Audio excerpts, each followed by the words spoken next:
കൈവശഭൂമിയെ വനഭൂമിയായി ചിത്രീകരിച്ച് ഇടുക്കി തൊമ്മൻകുത്ത് പള്ളി സ്ഥാപിച്ച കുരിശ് തകർത്തുകൊണ്ട് വടക്കേന്ത്യയിൽ മാത്രം കേട്ടുപരിചയമുള്ള ബുൾഡോസർ രാജ് കേരളത്തിലെ മലയോര മേഖലയിൽ നടപ്പിലാക്കിയ കാളിയാർ റേഞ്ച് ഓഫീസർക്കും പിന്നണിക്കാർക്കും ഉചിതമായ മറുപടി കൊടുത്തുകൊണ്ടാണ് തൊമ്മൻകുത്ത് പള്ളിയുടെ ദുഃഖവള്ളിയിലെ പരിഹാര പ്രതിഷ്ഠം ഇന്ന് അരങ്ങേറിയത്.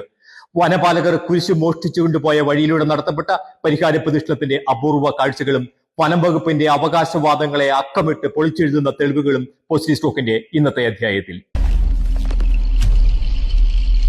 പള്ളി പണം കൊടുത്തു വാങ്ങിയ സ്ഥലത്ത് സ്ഥാപിച്ച കുരിശ് വന്യമൃഗങ്ങളെ തോൽപ്പിക്കുന്ന വൈരാഗ്യ ബുദ്ധിയോടെ വനം വകുപ്പ് പിഴുതെടുത്ത് കൊണ്ടുപോയ വഴിയിലൂടെ തന്നെയാണ് ഈ വിശ്വാസ സമൂഹം കുരിശുമേന്തി ഒഴുകി നീങ്ങുന്നത്. വകതിരിവില്ലാത്ത വന്യമൃഗങ്ങളുടെയും വനപാലകരുടെയും കടന്നുകയറ്റത്തെ അതിജീവിക്കുവാൻ വിധിക്കപ്പെട്ട ഒരു ജനസമൂഹമാണ് പ്രാർത്ഥനാ മന്ത്രങ്ങളുമായി ഈ പ്രദക്ഷിണത്തിൽ അണിചേരുന്നത്. വനം വകുപ്പ് നുണബോംബുകൾ പൊട്ടിച്ച് എത്ര കുരിശുകൾ തകർത്തെറിഞ്ഞാലും തലമുറയായി തങ്ങൾ ഏറ്റുപിടിച്ച വിശ്വാസം തകർത്തെറിയുവാൻ ഒരു വനം വകുപ്പ് ഉദ്യോഗസ്ഥനും സാധ്യമല്ല എന്ന പ്രഖ്യാപനം കൂടിയായി ഈ പരിഹാര പ്രതിഷ്ഠം. വനം വകുപ്പ് അറിയണം, കുടിയേറ്റ ജനതയ്ക്ക് കുരിശ് ഒരു അലങ്കാരമല്ല. കൊടിയ ദുരിതങ്ങളുടെയും വന്യജീവി ആക്രമണങ്ങളുടെയും പകർച്ചവ്യാധികളുടെയും ഒക്കെ കാലത്ത് അവരുടെ കരുത്തായിരുന്നു കുരിശ്. അതിൽ തൊട്ടാൽ പൊള്ളും ഞങ്ങൾക്ക്. വനപാലകർ കുരിശ് തകർത്ത കുരിശിന്റെ വഴിയുടെ 14-ാം സ്ഥലത്ത് പരിഹാര പ്രതിഷ്ഠത്തിന് പ്രവേശനം നിഷേധിച്ചുകൊണ്ട് ഫോറസ്റ്റ് പോലീസ് ഡിപ്പാർട്ട്മെന്റുകളുടെ സംയുക്ത സേന അണിനിരന്നു. നിയമപാലകരുടെ ദുർബലമായ പ്രതിരോധം വകഞ്ഞുമാറ്റി വികാരിയച്ചനും വിശ്വാസികളും കുരിശുമായി 14-ാം സ്ഥലത്ത് പ്രവേശിച്ച് വിവാദ സ്ഥലത്ത് കുരിശ് പ്രതിഷ്ഠിച്ച് സമാധാനപരമായ സമാധാന പ്രാർത്ഥന നടത്തിയതോടെ അസ്വസ്ഥതയുടെ മഴമേഘങ്ങൾ പെയ്തൊഴിഞ്ഞു.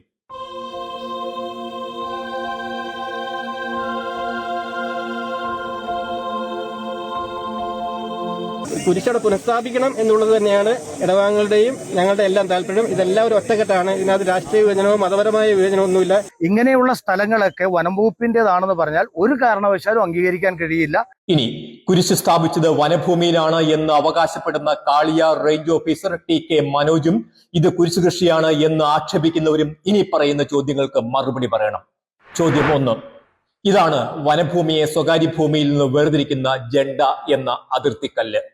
ഈ അതിർത്തിക്കല്ലിന് അപ്പുറത്ത് കഴിഞ്ഞ 6 പതിറ്റാണ്ടുകളായി ഭൂമി കൈവശം വെച്ച് പട്ടയത്തിനായി അപേക്ഷിച്ച് അടുത്ത ജോയിന്റ് വെരിഫിക്കേഷനായി കാത്തിരിക്കുന്നവരുടെ വസ്തുവകകൾ ഏതു വകുപ്പിന്റെ അടിസ്ഥാനത്തിലാണ് വനപാലകരെ നിങ്ങൾ വനഭൂമിയാണ് എന്ന് അവകാശപ്പെടുന്നത്? ഞാൻ ഈ കൈവച്ചിരിക്കുന്നത് ജണ്ടയാണ്. ഇവിടുത്തെ ഞാൻ നിൽക്കുന്നതിന്റെ വലതുവശം വനവും ഇടതുവശം കൃഷിഭൂമിയാണ്. ഇവിടുന്ന് ഒരു 700 മീറ്റർ മാറിയാണ് കൃഷിഭൂമിയിലാണ് കുരിശ് വെച്ചിരിക്കുന്നത്.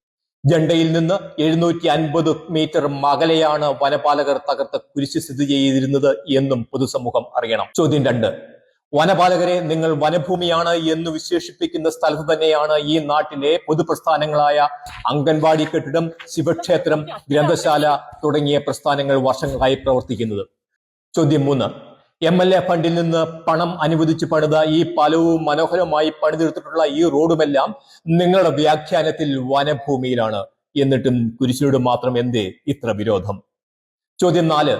കാളിയാർ വനപാലകർ വനഭൂമിയിലാണ് എന്ന് അവകാശപ്പെടുന്ന ഈ സ്ഥലത്ത് തന്നെ പട്ടയമുള്ള പല വീടുകളിൽ ഒന്നാണ് ഇത്. ഫോറസ്റ്റുകാർ പറയുന്നതിൽ ഏറ്റവും വലിയൊരു വിരോധാഭാസത്തെക്കുറിച്ച് സംസാരിക്കാനാണ് ഞങ്ങൾ ഇവിടെ നിൽക്കുന്നത്. വനം വകുപ്പ് ജണ്ടയ്ക്കും കുരിശ് സ്ഥാപിച്ച സ്ഥലത്തിനും ഇടയ്ക്കുള്ള 700 മീറ്റർ പ്രദേശത്തിനുള്ളിലുള്ള പട്ടയഭൂമിയിൽ നിർമ്മിച്ച വീടിന് മുമ്പിലാണ് ഞങ്ങൾ നിൽക്കുന്നത്. ബാക്കി ഈ വീട്ടിലെ ചേച്ചി നിങ്ങളോട് സംസാരിക്കും.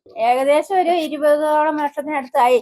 2013 ഞങ്ങൾ ഈ വസ്തു ബാങ്കിൽ പണയപ്പെടുത്തിയിട്ടാണ് ഈ വീട് പണിതത്. അപ്പൊ അത് ഞാനിപ്പോ പട്ടയം എടുത്തു നോക്കിയാൽ എനിക്ക് കറക്റ്റ് ഇത്ര വർഷമായി എന്ന് പറയാൻ പറ്റത്തുള്ളൂ. അതുകൊണ്ടാണ് പറഞ്ഞത് ഏകദേശം 20ഓളം. 2013 ഈ വീട് പടയുന്നത്. വണ്ണപ്പുറം ബാങ്കിൽ നിന്ന് ലോൺ എടുത്തിട്ട് ഞങ്ങൾ വസ്തു വീട് വെച്ച് ലോൺ എടുത്തിട്ട് പണിത് വീടാ. വനഭൂമിയിൽ എങ്ങനെയാണ് പട്ടയഭൂമിയും വീടും നിലനിൽക്കുന്നത്? ഒരു പ്രഹസനം എന്ന പേരിൽ നടത്തപ്പെട്ട ജോയിന്റ് വെരിഫിക്കേഷന്റെ പേരും പറഞ്ഞ് ഇതിനെ ന്യായീകരിക്കുവാൻ നിങ്ങൾ ഇറങ്ങേണ്ട. ചോദ്യം 5. നിങ്ങൾ കുരിശ് നശിപ്പിച്ച ഈ ഭൂമിയിൽ നിന്ന് പിഴുതുമാറ്റിയ പതിറ്റാണ്ടുകൾ പഴക്കമുള്ള തെങ്ങും ഇലക്ട്രിക് പോസ്റ്റും ഒക്കെയാണ് ഈ വിവാദ സ്ഥലത്തിന് അടുത്ത് തന്നെ കിടക്കുന്നത്. കൂടാതെ EMS ഭവന നിർമ്മാണ പദ്ധതി ആനുകൂല്യത്തിൽ പണിത വീടും ഈ സ്ഥലത്ത് തന്നെ നിലനിന്നിരുന്നു.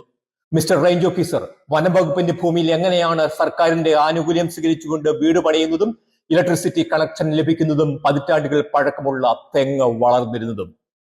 ചോദ്യങ്ങൾ ഇനിയും ബാക്കിയാവുകയാണ്. ഈ കാണുന്ന മലയുടെ ആ ടോപ്പ് മുതൽ അങ്ങേ സൈഡ് മൊത്തമാണ് റിസർവ് ഫോറസ്റ്റും ജണ്ട ഇട്ട് തിരിച്ചിരിക്കുന്ന സ്ഥലവും. അവിടുന്ന് ഇങ്ങോട്ട് പോകുന്ന സ്ഥലങ്ങൾ മുഴുവനും മനുഷ്യൻ വസിക്കുന്ന കൃഷിഭൂമിയും പട്ടയുള്ള സ്ഥലങ്ങളും അല്ലാത്തതുമായിട്ടാണ്. ഇവിടുന്ന് ഏകദേശം ഒരു 750 മീറ്റർ ദൂരെയാണ് നമ്മൾ കുരിശ് സ്ഥാപിച്ചിരിക്കുന്നത്. നിങ്ങൾ വനഭൂമിയിലാണ് എന്ന് അവകാശപ്പെടുന്ന ഈ സ്ഥലത്തെ പതിറ്റാണ്ടുകൾ പഴക്കമുള്ള കാർഷിക വിളകളും വീടുകളും ഒപ്പം ഇവിടുത്തെ സ്ഥലവാസികളും ചില കാര്യങ്ങൾ പങ്കുവയ്ക്കുന്നുണ്ട്. ഉത്തരം പറയണം നിങ്ങൾ. ഞാൻ ഈ കുടിയേറ്റ ഭൂമിയിലെ 3ാം തലമുറക്കാരനാണ്. എന്റെയൊക്കെ സുഹൃത്തുക്കൾ പലരും വിവാഹം കഴിച്ച് അവർക്കും മക്കളായി. അപ്പോൾ ഈ നീതി നിഷേധം 4ാം തലമുറയിലേക്കും തുടരുന്ന ഒരു സാഹചര്യമാണ് ഇങ്ങനെ കണ്ടുകൊണ്ടിരിക്കുക. സങ്കടമുണ്ട്. പക്ഷേ ഈ കടന്നുകയറ്റവും പട്ടയ നിഷേധവും ഇനിയും തുടർന്നുകൊണ്ട് പോയി കഴിഞ്ഞാൽ ഞങ്ങൾ പ്രതിരോധിക്കുക തന്നെ ചെയ്യും. 10-70 വർഷമായിട്ട് ജീവിക്കുന്ന ഈ നാട്ടിൽ ഞങ്ങൾക്ക് പട്ടയം കിട്ടിയിരുന്നെങ്കിൽ ഞങ്ങളുടെ മക്കൾ ഓസ്ട്രേലിയയും കാനഡയിലും അമേരിക്കയിലൊക്കെ വിദ്യാഭ്യാസം നേടി ഞങ്ങളും ഈ നാട്ടിൽ നിന്ന് എങ്ങനെങ്കിലും രക്ഷപ്പെട്ടു പോയാനായിരുന്നു. ആക്ഷേപങ്ങൾ അവസാനിക്കുന്നില്ല. സമീപകാലത്തായി ഒരു വലിയ വിനോദസഞ്ചാര കേന്ദ്രമായി വളർന്നുവരുന്ന ആനചാടിക്കുത്ത് എന്ന ടൂറിസ്റ്റ് കേന്ദ്രത്തിനുമേൽ അവകാശവാദം സ്ഥാപിക്കുക എന്ന ഗൂഢലക്ഷ്യവും ഈ കുരിശുപൊളിക്കൽ നാടകത്തിന് പിന്നിലുണ്ട് എന്ന് നാട്ടുകാർ ആരോപിക്കുന്നു. 1977 ജനുവരി 1 മുമ്പ് കൈവശമിരിക്കുന്ന ഭൂമിക്കെല്ലാം പട്ടയം നൽകുവാൻ നിയമമുള്ള ഒരു നാട്ടിലാണ് കഴിഞ്ഞ 65 വർഷമായി ജീവിച്ചു വന്നവരുടെ സ്വന്തം മണ്ണിലെ കുരിശ് തകർത്ത് കാളിയാർ റേഞ്ച് ഓഫീസർ രാജാവാകാൻ ശ്രമിക്കുന്നത് എന്നത് ഒരു വിരോധാഭാസം. ക്രൈസ്തവ സമൂഹത്തിന് കുരിശ് ഒരു ആഭരണം മാത്രമല്ല, ഒരു ആയുധം കൂടിയാണ്. കുരിശ് കൃഷിക്കാർ പണ്ട് കുരിശ് നാട്ടിയതിന്റെ ഫലമായിട്ടാണ് മലയോര മേഖലകളിൽ വികസന വെളിച്ചം കടന്നു വന്നത് എന്ന് ചരിത്രം പഠിച്ചവർക്കറിയാം. അതെ, ഞങ്ങൾ കുരിശ് കൃഷിക്കാർ എന്ന് വിളിക്കപ്പെടുന്നതിൽ അഭിമാനിക്കുന്നു. വികസന വിരോധികൾക്ക് കുരിശ് കണ്ടാൽ കലിയിളകും. തൊമ്മൻകുത്ത് വിവാദത്തിൽ വനം വകുപ്പ് പരത്തുന്ന പെരുന്നുണകളിൽ പൊതുസമൂഹം വീഴാതിരിക്കുക. നന്ദി.